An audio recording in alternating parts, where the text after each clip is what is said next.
جی اچھا اچھا.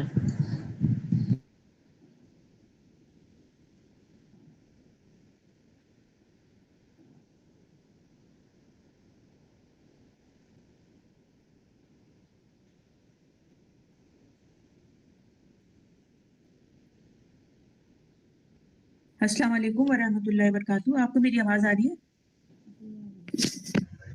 یہ آ رہی ہے. آ رہی ہے آ رہی ہے. ہاں ایک فون آ گیا تھا ضروری. تو اب یہاں پر اللہ تعالیٰ کی ایک صفت بیان ہوگی. وہ کیا ہے؟ ان اللہ، بے شک اللہ، لا یستحیی، نہیں شرماتا. اللہ کو کوئی حیا نہیں آتی. اللہ تعالیٰ کے اختیار میں ہے کہ وہ کوئی بھی مثال بیان کرے. یستحیی کا لفظ ذرا غور سے دیکھیے. اس کا روٹ ورڈ ہے ہا یا.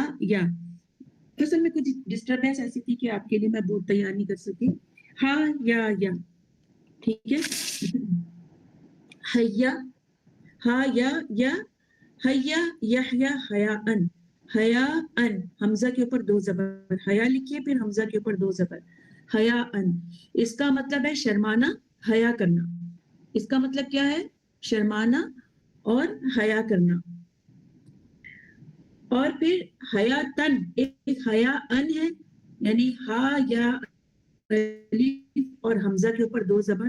اس کا مطلب ہے شرمانا، حیا کرنا. اور حیاتن زندہ ہونا، زندہ رہنا. ٹھیک ہے.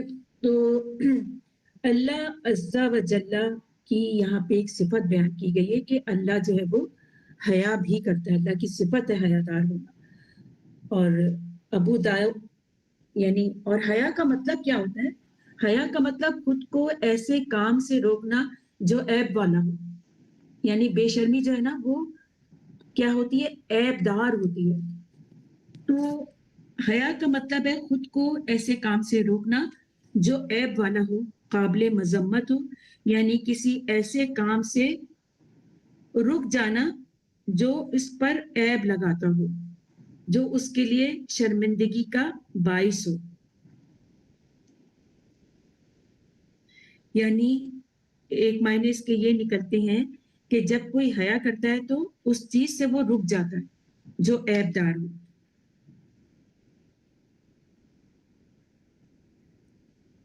یعنی اللہ کو کسی کا خوف نہیں ہے. تو یستحیی کا مطلب ہے یخشا.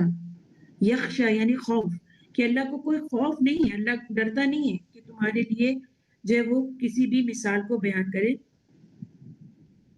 تمہاری کریٹیسزم سے، تمہاری ملامت سے نہیں اللہ شرماتا. اور حیا جو ہے وہ اللہ کی صفت ہے. ابو داؤد اور نسائی میں آتا ہے، رسول صلی اللہ علیہ وسلم نے فرمایا اللہ عز و جل انتہائی حیادار اور پردہ پوشی کو پسند فرماتا ہے. چنانچہ جب تم میں سے کوئی غسل کرے تو سطر چھپا لے. یعنی اس میں یہ آتا ہے کہ نبی صلی اللہ علیہ وسلم نے ایک شخص کو دیکھا جو کھلی فضا میں برہنہ ہو کے نہا رہا تھا. ہم تو واش روم میں نہاتے نا، وہ باہر کھلی فضا میں نہا رہا تھا. اس پر آپ صلی اللہ علیہ وسلم منبر پہ تشریف لے گئے. اللہ تعالیٰ کی حمد و ثنا کے بعد فرمایا الحی و الستیر، یہ اللہ کے اسماء میں سے ہے. آپ نے دیکھا ہوگا میں نے گروپ میں بھی الحی کی وہ جو ہے پکچر شیئر کی ہے. تو حیا اللہ کے شایان شان، اس کی ایک صفت ہے جو انسانوں کے معنی ہرگز نہیں ہے.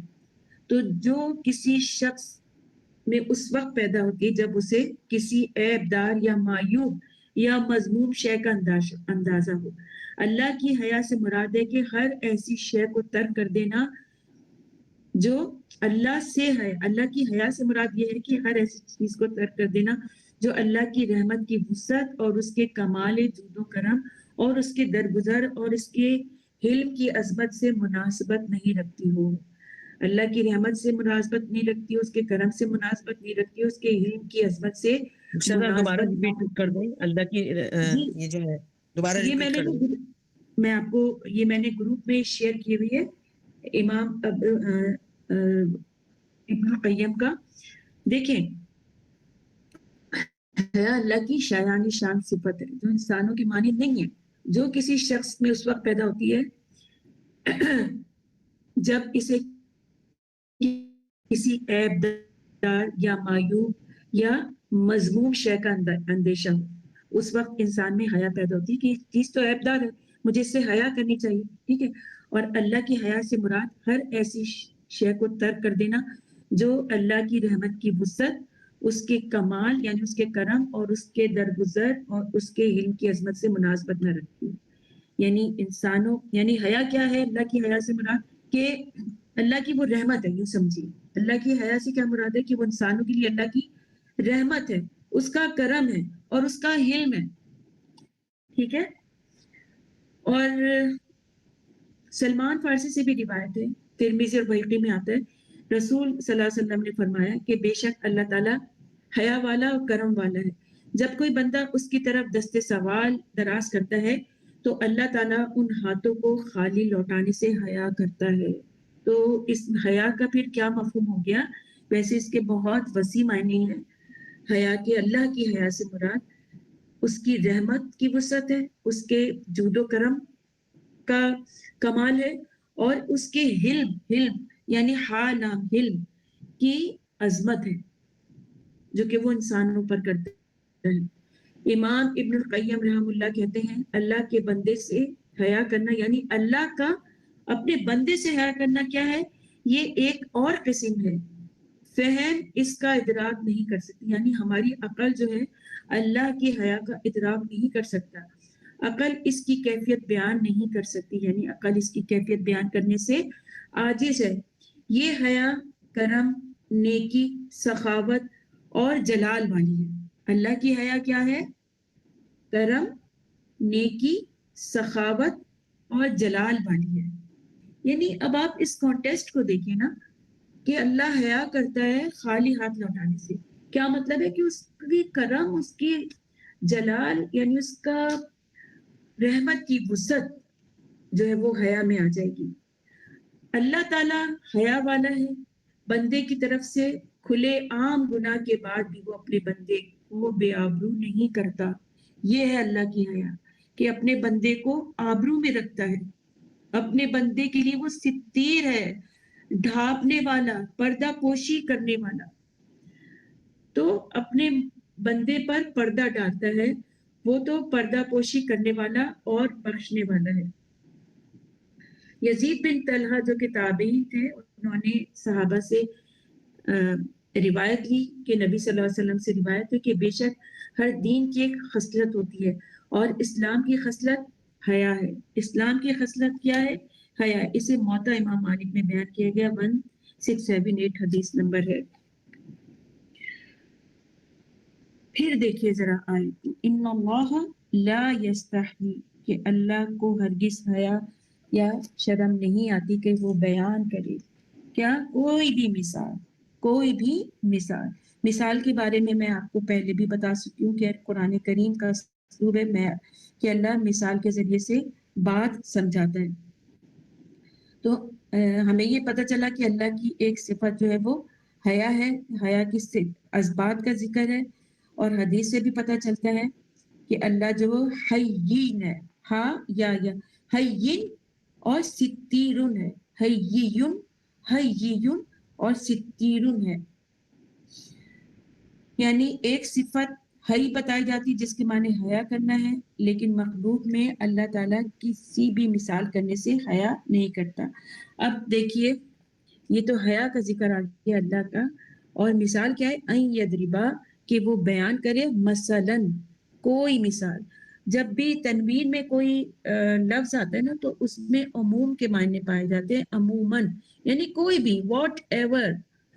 مثلاً کوئی مثال، ما بعودتن، جو مچھر کی ہو خواہ یا اس کے اوپر کی. ما بعودتن، ماں جو ہے وہ یہاں پر ماں جو دیکھیے ماں کا لفظ یہاں پر زائد ہے، یعنی کوئی بھی مثال. اور بعودہ سے مراد ایزا دینے والا یعنی وہ چھوٹی سے چھوٹی چیز یا وہ حصہ. بعودہ موذی حشرات کو کہتے ہیں اور یہاں مچھر بھی مراد لیا گیا اس سے. بعودہ فیمیل، دیکھیں بولتا آ رہا اس کا کیا مطلب ہے؟ بعودہ فیمیل، مچھر. اور تحقیقات سے معلوم ہوا ہے کہ جو مچھر ہے بشرا آپ نے تو کہا ہے کہ ایزا دینے والے جی تو مچھر ایزا ہی تو دیتا ہے. سب سے زیادہ حشرات الارض ہے, موذی مرض, بعوضہ بعض سے بھی ہے نا, تو موذی ترین مرض ہے, اس لیے ایزا دینے والے مچھروں میں وہ انسیکٹس میں مچھر کی مثال بیان کی گئی ہے. ٹھیک ہے, یہاں پہ قرآن کریم میں مچھر لکھا ہوا ہے تو آپ اسے مچھر ہی مانیے. اچھا, تو یہ کون سے فیمیل مچھر ہے, اور تحقیقات سے معلوم ہوتا ہے کہ مچھر کی 200 اسپیشیز ایسی ہیں جس میں صرف مادہ ہی خون پیتی ہے, فیمیل مچھر ہی خون پیتی ہے. اور بعودہ کوئی بھی مچھر, بعض سے ہے, اس میں سے بعض یعنی چھوٹی سی چھوٹی چیز, بعودتن ما بعودتن, جو مچھر خواہ اس سے بھی اوپر ہو, یعنی مثال ماں جو مچھر کی مثال ہو یا اس سے بھی اوپر کی, فوقہا. تو فوقہا کو ذرا سا دیکھیے, فوقہا میں مطلب ہوگا اس سے بھی بڑھ کر, یعنی ایک تو مچھر ہے نا, ایک چھوٹی سی انتہائی چھوٹی سی چیز, اس سے بڑھ گئی یعنی اس سے بھی چھوٹی, اس سے بھی ردی, اس سے بھی نکمی, اس سے بھی گئی گزری چیز. جیسے کوئی کسی کو ہم کہتے ہیں نا فلاں بخیل ہے, تو ہم کہتے ہیں نا اس سے بھی بڑھ کر بخیل, یعنی بہت ہی گیا گزرا بخیل. ان معنوں میں فوقہا لیا گیا ہے. فوقہا کا مطلب ذرا سمجھیں, تھوڑا سا ٹیکنیکل ہے. فوقہا کا مطلب کیا ہے, مچھر یا اس سے بھی گئی گزری چیز. اللہ نہیں شرماتا مچھر یا اس سے بھی گئی گزری چیز کی مثال بیان کرنے سے.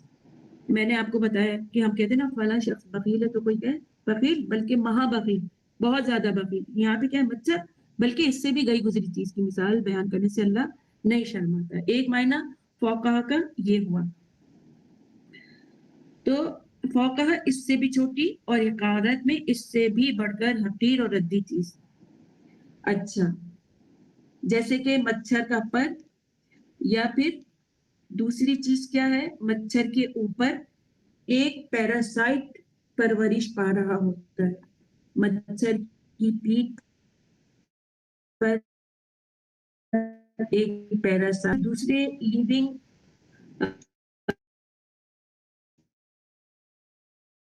چیز سے جو ہے وہ اپنی غذا حاصل کر, کسی نلکی کسی بیٹ کی ہوتی ہے, وہ اپنی غذا خود نہیں بنا رہی ہوتی ہے, اس درخت سے حاصل کر رہی ہوتی ہے. تو مچھر بھی اپنی غذا انسانوں کے خون سے حاصل کر رہا تھا, خاص طور پہ مادہ مچھر, جبکہ جو نر مچھر ہے وہ پھولوں وغیرہ سے اپنی غذا لے لیتا ہے. تو مچھر فما فوقا کا ایک مچھر کیا کہ مچھر سے بھی حقیر ترین, اور دوسرا کیا ہے کہ مچھر کے اوپر ایک پیراسائٹ ہوتا ہے جو کہ کیڑا ہوتا ہے, جو مچھر کے اوپر بیٹھا ہوتا ہے اور مچھر کی کمر پر ہوتا ہے, وہ اپنی زندگی گزارتا ہے مچھر کی کمر پر, جس کو عام آنکھ سے دیکھا نہیں جا سکتا. بہت چھوٹا ہوتا ہے اور مچھر سے اپنی غذا حاصل کرتے ہیں وہ جو پیراسائٹ ہوتے ہیں مچھر کے اوپر. ٹھیک ہے, تو فما فوقہا میں یہ دو باتیں آ جاتی ہیں, ایک تو مچھر یا اس سے بھی گئی گزری چیز, دوسری یہ کہ مچھر کے اوپر ایک پیراسائٹ ہوتا ہے, اس کی بھی مثال بیان کرنے سے اللہ نہیں شرماتا.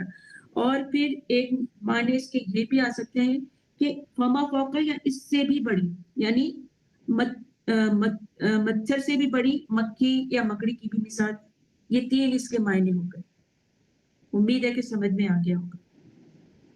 فما فوقا ہمیں تین معنی آ گئے. اور پھر یہ اللہ کی رحمت ہے اور اس کا کرم ہے کہ اللہ چھوٹی چھوٹی باتوں سے, چھوٹی چھوٹی مثالوں سے بات سمجھا رہا ہے تاکہ بندے کے سمجھ میں آ جائے اور سمجھ کر اس کی عقل میں آئے. مثال بیان کرنے کی حکمت یہ ہے کہ انسان بات کو سمجھے. ایسی مثال اللہ کی, یعنی یہ مچھر یا مچھر کے اوپر کی پیراسائٹ, یا اس سے بھی بڑا کوئی مکھی ہو یا مکڑی ہو, تو اس سے اللہ کی شان کوئی گھٹ نہیں ہوتی. اللہ کی شان اور عظمت کوئی میں کمی نہیں آ رہی ہوتی. اللہ کی شان ہے کہ چھوٹی چھوٹی چیز سے بھی وہ اتنے بڑے بڑے کام لیتا ہے. یہ چھوٹی سی چیز, یہ چھوٹا سا مچھر اس نے کیا کیا تھا, نمرود کی جان لی تھی, نمرود کی موت کا سبب بنا تھا. اسی طرح کہا جاتا ہے سکندر اعظم کی بھی موت کا سبب یہ مچھر بنا تھا. یہ سب کو کاٹ سکتا ہے, چاہے وہ انسان ہو یا جانور ہو, مگر اس کو کوئی نہیں کاٹ سکتا. اور یہ حشرات الارض میں سے یعنی انسیکٹس میں سے ڈیڈلی انسیکٹس سب سے زیادہ خطرناک, جیسے بعودہ کہا گیا ہے, سب سے زیادہ خطرناک انسیکٹ ہے. اس کی وجہ سے ہر سال لاکھوں لوگ مر جاتے ہیں, اور اس کی وجہ سے ملیریا, جیسے آپ جانتے ہیں, ڈینگی وغیرہ, کتنی ہلاکتیں ڈینگی سے ہوئی ہیں, ملیریا سے ہوئی ہیں. تو وہ اتنا یعنی اللہ تعالیٰ شیر, جراف, ہاتھی کی بھی مثال بیان کر سکتا تھا, مگر یہ مچھر جو نا, اس میں ان اتنے بڑے بڑے جانوروں سے زیادہ فنکشن ہے. یعنی انسان جو ہے وہ جانور, چیتا, شیر وغیرہ یا سانپ وغیرہ کے کاٹنے سے اتنی تعداد میں نہیں مرتے جتنے مچھر سے مرتے ہیں. اور مچھر کی 3500 اسپیشیز ہیں, 3500 اسپیشیز ہیں. ان میں سے 200 اسپیشیز جو ہے وہ مادہ مچھر کی, جو خون پینے کے لیے کاٹتی ہیں. مادہ کی غذا جو ہے وہ خون ہے, اور نر پھولوں وغیرہ سے اپنی غذا حاصل کرتا ہے.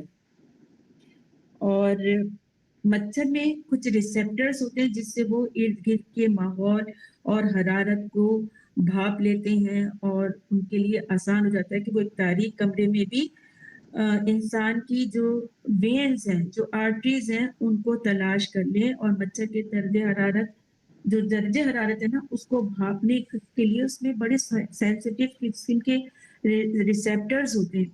اور ان ریسیپٹرز کے ذریعے اندھیرے میں بھی وہ انسان کی رگوں پر ایسی جگہ بیٹھتا ہے جہاں سے اس کو پتا ہوتا ہے کہ یہیں سے اس کو خون ملے گا, اور وہاں سے وہ پرک کرتا ہے. اور اس کے پرک کرنے کا بھی ایک بڑا ہی ایک عجیب سسٹم ہوتا ہے. خون چوسنے کے لیے جو ہے مچھر اپنے شکار پر اترنے کے بعد سب سے پہلے اپنے ہونٹوں کی مدد سے جگہ تلاش کرتا ہے, اور ایک نالی کی شکل میں جبڑوں کے ساتھ ایک نالی جڑی بھی ہوتی ہے, اور مچھر سرنج کی شکل کا ڈنک جو ہے وہ اس جگہ پر, اس غلاف پر مارتا ہے, اور وہاں پر ایک غلاف چڑھا دیا جاتا ہے. خون چوسنے کے عمل کے دوران جو ہے وہ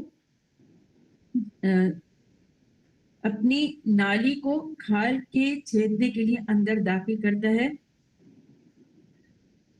اور اس طرح سے پھر وہ خون چوستا ہے. جب مچھر ڈنک یعنی کٹی ہوئی کھال کے اندر داخل ہوتا ہے تو یہ خونی وریدوں یا رگوں تک پہنچ جاتا ہے, اور چھیدنے کا عمل یہاں ختم ہو جاتا ہے. اب یہ مچھر کے لیے خون چوسنے کا وقت ہے.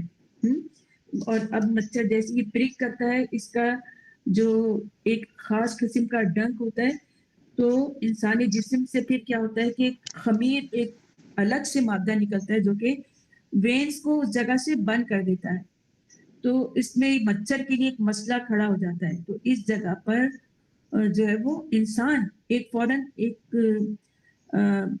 لوتھڑا سا خون کا بنا لیتا ہے, لیکن مچھر, تاکہ مچھر خون نہ چوس سکے, لیکن اس سے قبل ہی مچھر خون چوس چکا ہوتا ہے. یہ اپنے جسم سے رسنے والی ایک خاص مائع کو اس جاندار کے جسم میں ٹیکے کی مانند اس مقام پہ پہنچا دیتا ہے جہاں اس نے ڈنگ مار کر جگہ کاٹی ہوتی ہے. اور یہ جو کیمیائی خمیر کو وہ جو انسان بناتا ہے نا, اس کو بے اثر کر دیتا ہے, اور پھر وہاں سے وہ خون چوس لیتا ہے. تو یہ اس کے خون چوسنے کا عمل ہوتا ہے. اور اس طرح سے بعودتن کا کیا بتایا تھا آپ نے, ذرا سا بتا دیں گی؟ موزی, ہر موزی مرد, ہر موزی جانور, اور اس میں سب سے پہلے اللہ تعالیٰ نے مچھر کو بتایا. ٹھیک ہے, بعوضہ مچھر سمجھیں آپ, اس میں آپ پریشان نہ ہو, اس کو صرف آپ مچھر لیں. اور مچھر کی جو تخلیق ہے نا, وہ انسان سے بھی پہلے کی ہوئی ہے اس زمین پر.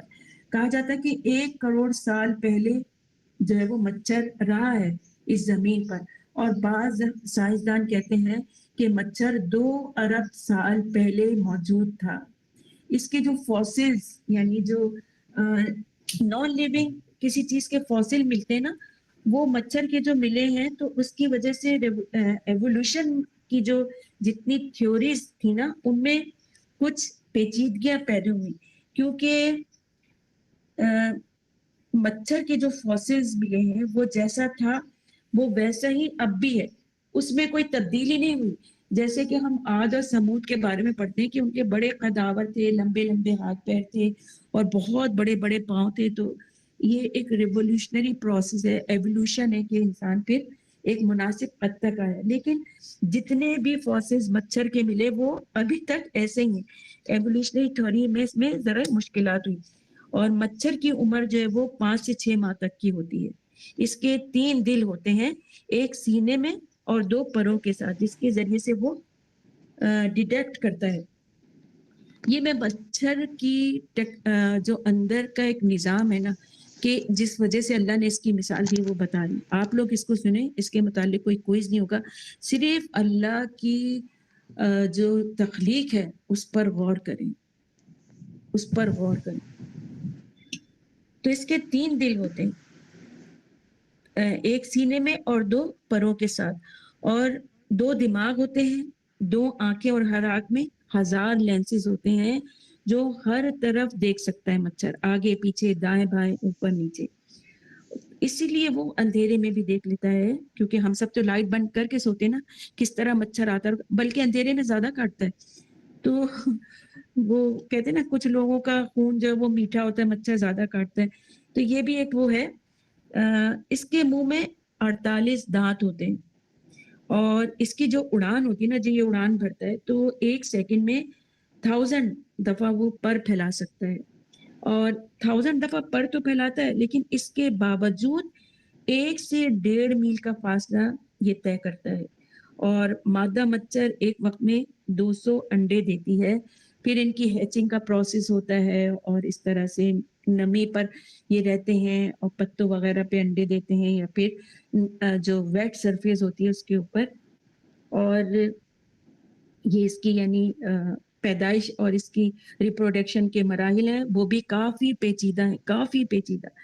اس کے علاوہ ہر سال 700 ملین افراد مچھر سے پیدا ہونے والی بیماری میں مبتلا ہوتے ہیں، جن میں سے 1 ملین کی موت جو ہے وہ ہو جاتی ہے. تو یہ چھوٹا سا جاندار کیا کیا تباہی پھیلا سکتا ہے، اور اللہ جانتا ہے کہ اس کے فائدے بھی کیا کیا ہیں. تو قرآن میں یہ ذکر کیا گیا، یہ مثال آئی فما فوقہ کے معنوں میں، اس سے بھی زیادہ ہلکی اور ردی چیز جس کا اظہار یعنی حدیث میں بھی ہوتا ہے. مچھر کا ذکر قرآن کریم میں تو ایک ہی دفعہ آیا ہے، لیکن جو میں نے آپ کو 3 معنی بتائے، فما فوقہ، فما فوقہ یعنی اس سے بھی اوپر، اس سے بھی اوپر میں 3 معنی یعنی مچھر سے بھی کوئی گئی گزری چیز گندی اور نکمی اور چھوٹی. دوسری چیز یہ کہ مچھر کے اوپر جو پیراسائٹ ہے یا اس کے جو پر ہیں، فما فوقہ مچھر کے اوپر پر یا اس کے اوپر پلنے والا ایک چھوٹا سا کیڑا. نمبر 3 یا مکڑی یا پھر مکھی جو اس سے بھی بڑی ہے. یہ 3 معنی فما فوقہ کے آئے ہیں. تو مچھر ایک انتہائی کمپلیکیٹڈ انسیکٹ ہے. اس کی پوری جانکاری کے لیے کبھی آپ ڈاؤن لوڈ کر کے ہارون یحییٰ کی کتاب عقل والوں کے لیے پڑھ سکتے ہیں. تو فما فوقہ یہ جو بیان کیا گیا نا کہ اس سے بھی ردی اور نکمی چیز، اور تو اس میں ایک حدیث میں بھی آتا ہے، حدیث میں بھی آتا ہے کہ رسول صلی اللہ علیہ وسلم نے فرمایا کہ دنیا کی قدر اللہ کے نزدیک ایک مچھر کے پر کے برابر بھی نہیں ہوتی. اگر یعنی دنیا کی قدر اللہ کے نزدیک ایک مچھر کے پر برابر بھی ہوتی تو کسی کافر کو ایک گھونٹ پانی نہ پلاتا. یعنی یہ ساری دنیا مچھر کے پر بھی برابر نہیں ہے. یعنی اگر اتنا بھی ہوتا نا کہ مچھر کے پر کے برابر بھی یہ دنیا ہوتی تو اللہ جو ہے وہ کسی کافر کو پانی کا گھونٹ بھی نہ دیتا. یعنی اس سے بھی گئی گزری ہے دنیا. اور اللہ تعالیٰ اپنی نعمتیں دے کے بے نیاز ہو گیا کہ اس دنیا کی تو کوئی اہمیت ہی نہیں ہے، ہر ایک کو نواز ہے. جیسے کہ ہم نے سورہ فاتحہ میں پڑھا تھا رحمان اور رحیم، کہ رحمان کیا ہے کہ بے نیاز، ہر ایک کو، ہر ایک کے لیے رحم کرنے والا اور اپنی نعمتیں دینے والا. تو اتنی حیثیت ہے اللہ کے نزدیک کہ مچھر کا پر بھی دنیا کی مقابلے میں کچھ نہیں. ٹھیک ہے, تو کیا ہے کہ اللہ کے نزدیک ایک مچھر کے پر کے برابر بھی ہوتی تو کسی کافر کو ایک گھونٹ پانی نہ پلاتا. یعنی یہ ساری دنیا مچھر کا پر بھی نہیں ہے جس کے پیچھے ہم اتنا بھاگ رہے ہیں, جس کی محبت میں ہم اتنا گرفتار ہیں. اسی طرح مچھر کے پر کے بارے میں صحیح بخاری میں ایک اور مثال ہے. رسول صلی اللہ علیہ وسلم نے فرمایا بلا شبہ قیامت کے دن ایک بہت بھاری بھرکم موٹا تازہ شخص آئے گا, لیکن وہ اللہ کے نزدیک مچھر کے پر کے برابر بھی کوئی وزن نہ رکھتا ہوگا.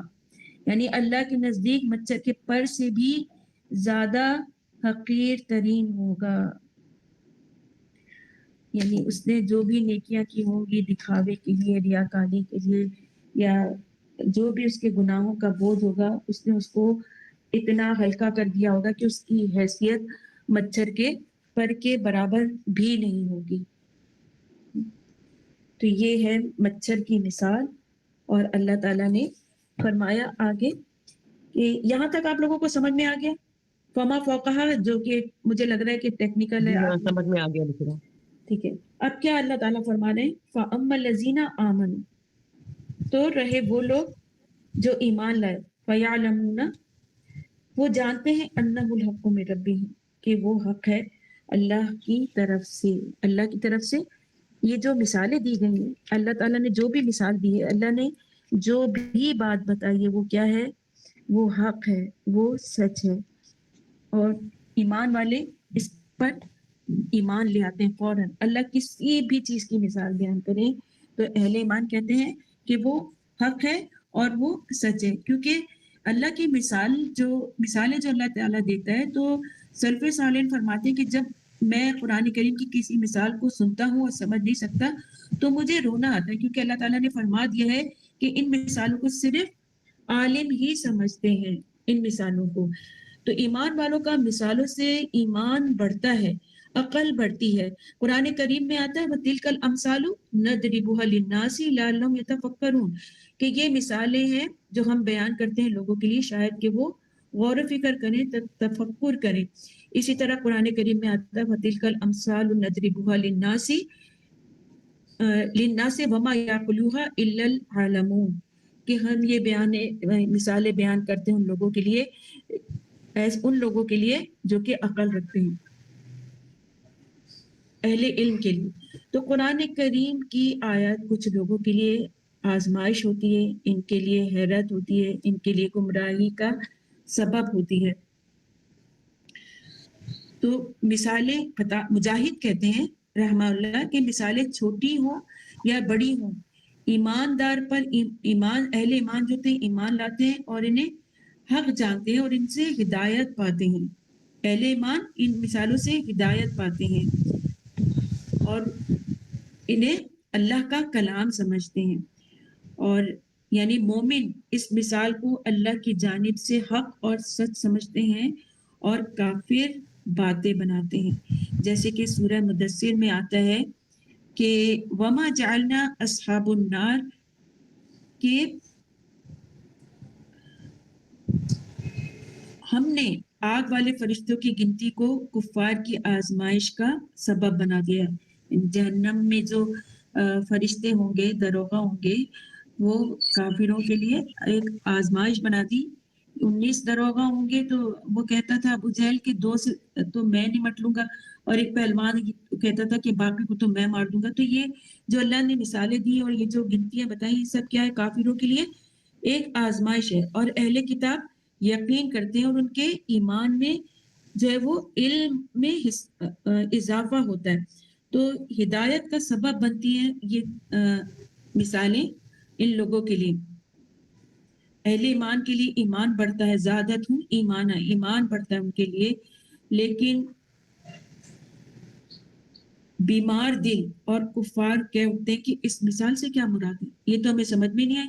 اور اللہ ایسا ہے کہ ان چھوٹی چھوٹی چیزوں کی مثال دیتا, اور اس قرآن میں جسے بڑی عظمت والی کتاب کہا گیا ہے, اس میں جو اللہ تعالیٰ مثال دیتا ہے, تو اسی طرح اللہ تعالیٰ جسے چاہے گمراہ کرتا ہے اور جسے چاہتا ہے اللہ تعالیٰ ہدایت دیتا ہے، کیونکہ تیرے رب کے لشکروں کو اس کے سوا کوئی نہیں جانتا۔ تو یہاں بھی اب دیکھیں تقابل آ گیا نا کہ عقل کے ساتھ آیات کا مقابلہ مومن نہیں کرتا، اپنی عقل جو ہے وہ آیات کے ساتھ نہیں لڑاتا۔ کیوں؟ کیونکہ وہ جانتا ہے کہ جو کچھ اللہ نے کہا ہے وہ سچ کہا ہے اور حق کہا ہے۔ تو یہاں بھی ہدایت جو ہے وہ ہدایت و دلالت کو بیان کرتی۔ ہدایت یعنی جن کو اللہ چاہے ہدایت دیتا ہے، تو وہ ہدایت جو ہے وہ کون سی ہدایت ہے؟ ہدایت بھی دو طرح کی نا، ہدایت ارشاد یعنی اللہ تعالیٰ نے مومنوں کے لیے جو قرآن میں بیان کیا وہ کیا ہے؟ ہدایت ارشاد، اللہ نے بیان کر دی۔ ہدایت دلالت، ہدایت ارشاد۔ اور دوسری ہدایت کیا ہے؟ وہ ہے ہدایت توفیق۔ کسی کا مائک کھلا ہے پلیز مائک بند کر لیں۔ دوسری ہدایت کیا ہے؟ ہدایت توفیق، یعنی اب جب اللہ تعالیٰ نے بیان کر دیا وہ کیا ہے؟ ہدایت بیان یا ہدایت ارشاد۔ اور اس ہدایت بیان پر کوئی عمل کرتا ہے تو وہ ہوتی ہے ہدایت توفیقی۔ جو اللہ نے ارشاد فرمایا اس پر عمل کرے تو اصل ہدایت اللہ دیتا ہے، انبیاء بھی ہدایت نہیں دے سکتے، یعنی ہدایت توفیقی جو ہے وہ اللہ کی طرف سے ہوگی، اور ہدایت ارشاد انبیاء کی طرف سے ہوگا، یا کوئی انسان کو ہدایت کرے یا انبیاء جو ہدایت کرتے ہیں، لیکن ہدایت دینا یعنی اصل ہدایت توفیقی وہ اللہ تعالیٰ ہی دے گا، جیسے قرآن کریم میں آتا ہے اِنَّكَ لَا تَهْدِي إِلَىٰ صِرَاطٍ مُسْتَقِيمٍ، کہ بے شک آپ ہدایت نہیں دے سکتے ان کو جو کسی کو صراط مستقیم کی۔ اور ایک جگہ آتا ہے کہ اِنَّكَ لَا تَهْدِي مَنْ أَحْبَبْتَ، کہ بے شک اللہ جو ہے وہ نہیں، آپ ہدایت نہیں دے سکتے اس کو جسے آپ چاہیں۔ تو یہاں انبیاء کی ہدایت جو ہے وہ ہدایت ارشادی ہے، انبیاء اللہ کا پیغام پہنچا دیتے ہیں، بیان کر دیتے ہیں، یہ ہوگی ہدایت ارشاد، یعنی ارشاد کر دیا انبیاء نے، بیان کر دیا، اور انبیاء حق بیان کرتے ہیں اللہ کی طرف سے، اور اس پر عمل کی توفیق جو ہے وہ اللہ دیتا ہے، تو یہ ہوگی اللہ کی طرف سے ایک ہدایت توفیقی۔ ٹھیک ہے، تو اہل ایمان اب کہا یہاں پہ کیا جا رہا ہے ان مثالوں سے کہ فَأَمَّا الَّذِينَ آمَنُوا، کہ وہ لوگ جو ایمان لائے، فَيَعْلَمُونَ، کہ وہ جانتے ہیں کہ أَنَّهُ الْحَقُّ، کہ اللہ نے جو بھی بیان کیا، کسی بھی ردی نکمی چیز کی بھی مثال بیان کی، وہ کیا ہے؟ حق ہے، من ربہم، اللہ کی ان کے رب کی طرف سے۔ وَأَمَّا الَّذِينَ كَفَرُوا، اور جن لوگوں نے کفر کیا، فَيَقُولُونَ، وہ کہتے ہیں مَاذَا أَرَادَ اللَّهُ بِهَذَا مَثَلًا، کہ آخر اس سے کیا مراد ہے؟ اللہ کی مچھر کی مثال کیوں دی ہے اللہ نے؟ ایسی مثال کا کیا فائدہ؟ کیا نعوذ باللہ اتنا گیا گزرا ہے اللہ کی مچھر مکڑی کی مثال دے ایسی کتاب میں جو کہ کہتے ہیں کہ چیلنج ہے، پیچھے کہا گیا نا چیلنج ہے، تو اس میں مکھی مچھر مکڑی کی مثال کہاں سے آ گئی؟ لیکن اللہ تعالیٰ کیا کہتا ہے یُضِلُّ بِهِ کثیرا، کہ وہ گمراہ کرتا ہے اس سے بہت سے لوگ، یعنی کافروں کا کفر، ان کی اناد، ان کا بغض، ان کی منافقت اور بڑھتی ہے ان مثالوں سے، وہ دور ہو جاتے ہیں اللہ کے دین سے۔ وَيَهْدِي بِهِ كَثِيرًا، اور ان میں سے بہت سے لوگوں کی اللہ تعالیٰ ایمان بڑھا دیتا ہے ان مثالوں سے، کیونکہ وہ جانتے ہیں کہ جو کچھ اللہ نے بتایا وہ حق ہے اور وہ سچ ہے۔ وآخر دعوانا ان الحمد للہ رب العالمین، سبحانک اللہم وبحمدک، اشہد ان لا الہ الا انت، استغفرک واتوب الیک۔ السلام علیکم ورحمۃ اللہ وبرکاتہ۔